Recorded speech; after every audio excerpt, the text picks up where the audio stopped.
Aula de arte. Aula de arte.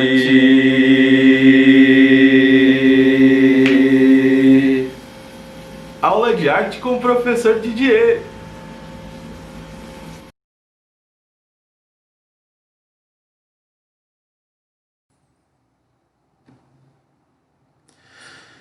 Olá, queridos alunos do segundo ano do ensino médio, tudo bem com vocês? Professor Didier Kinsey aqui para mais uma revisão de arte hoje, tudo bem com vocês?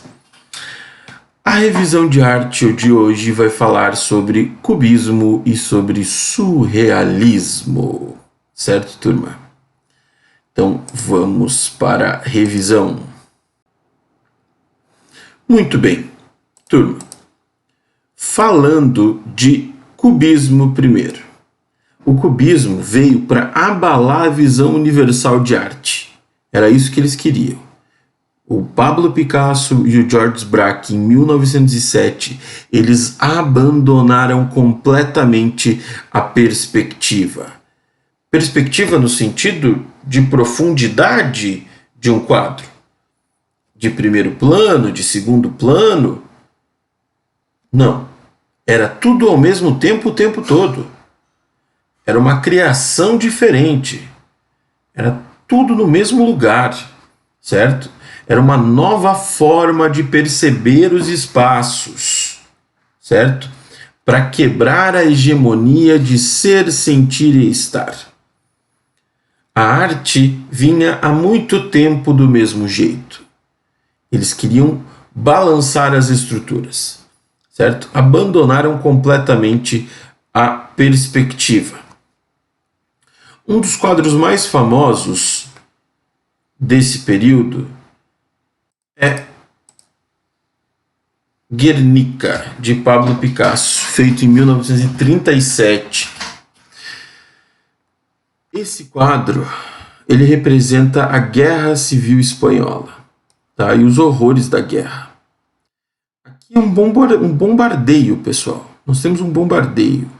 Temos braços caídos, espadas quebradas, pessoas segurando filhos mortos, símbolos da cultura e da força espanhola, caveiras disfarçadas, fantasmas da guerra, tudo isso está retratado aqui. Mas é um quadro monocromático, né? É um quadro em PB, certo, turma? Então vamos lá.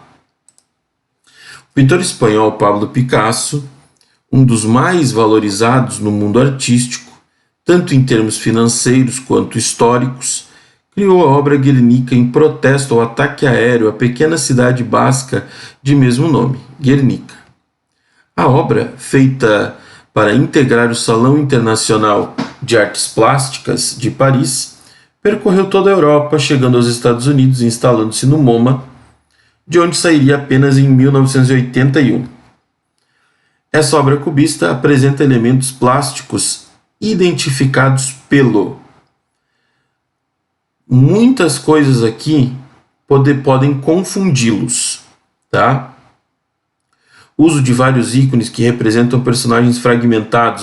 Fragmentação é a palavra-chave do cubismo, tá? De forma fotográfica, aí estraga. Forma fotográfica, realista, não. Esfacelamento dos objetos abordados na mesma narrativa. Esfacelar é fragmentar, né? Então, pode confundir aqui também. Minimizando a dor humana a serviço da objetividade, observada pelo uso do claro-escuro. Claro-escuro é uma técnica que vem lá do Renascimento, passou pelo Barroco, passou por todos aqueles movimentos, e a gente não vê claro-escuro ali. Porque claro-escuro gera profundidade, perspectiva, e eles abandonam a perspectiva. Uso das formas geométricas no mesmo plano. Forma geométrica é usada. Sem emoção e expressão. Sem emoção e expressão? Não.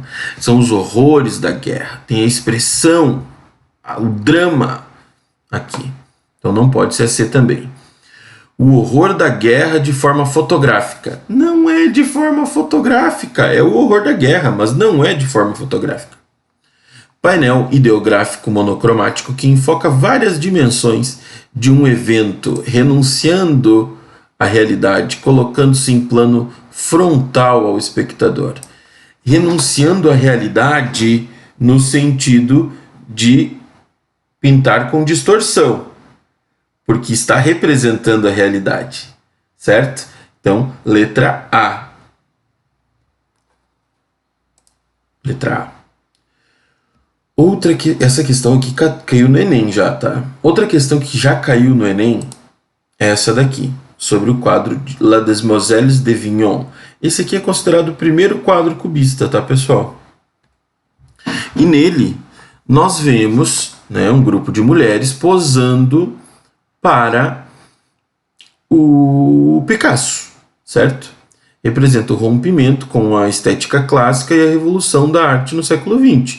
Essa nova tendência se caracteriza pela, vamos lá, nudez explorada como objeto.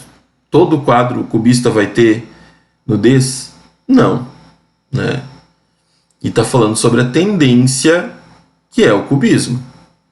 Oposição entre tons claros e escuros também não é uma característica. Cena representada por vários modelos não é uma tendência. Esse quadro tem, mas não é uma tendência. Mulher como temática central da obra também não. Não vai ser uma tendência do cubismo ter a mulher como temática central. Então só nos resta a letra A, pintura de modelos em planos irregulares. Planos irregulares é exatamente aquilo que eu tinha falado para vocês, certo?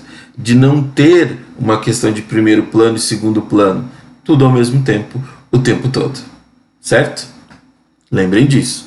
Então, ó, todas as características que eu expus aqui do cubismo, prestem muita atenção, né? Principalmente no abandono da perspectiva e nessas duas questões que eu acabei de explicar, certo? Depois disso, nós temos o surrealismo. Ok, turma? Surrealismo é a representação irracional do subconsciente. O que é a representação irracional do subconsciente? É a estética do sonho, é o onírico, é o Salvador Dalí te olhando desse jeito. Ok? Os surrealistas pretendiam atingir outra realidade. Eles queriam transcender, né? Eles queriam ir para o subconsciente, para o inconsciente, né? Aquilo que só existe no mundo dos sonhos. Então vamos lá, aproximação com o sonho. Surrealismo, aproximação com o sonho. Surrealismo, aproximação com o sonho. Ok? Não esqueçam disso que eu acabei de explicar. Além de Salvador Dalí, eu não vou colocar nenhuma obra dele agora. Eu vou colocar uma obra do René Magritte, que já caiu no Enem. O surrealismo configurou-se como uma das vanguardas artísticas europeias do início do século XX, assim como o cubismo. Magritte, pintor belga, apresenta elementos dessa vanguarda em suas produções. Os traços do surrealismo presente nessa obra vamos lá, procedimento de colagem identificado no reflexo do livro. Colagem. Esse é um traço surrealista? Não é um traço surrealista. Uma colagem não é um traço surrealista. Pode ser uma técnica utilizada dentro do surrealismo? Pode. Mas não é reflexo, não é identificado, não é toda colagem que vai ser surrealismo. Processo de automatismo indicado na repetição da imagem do homem. A imagem está repetida, mas é um processo automático isso? Seriam vários, seria uma série, e seria uma característica do surrealismo, repetir como se fosse algo automático? Não. Construção de perspectiva apresentada na sobreposição de planos visuais.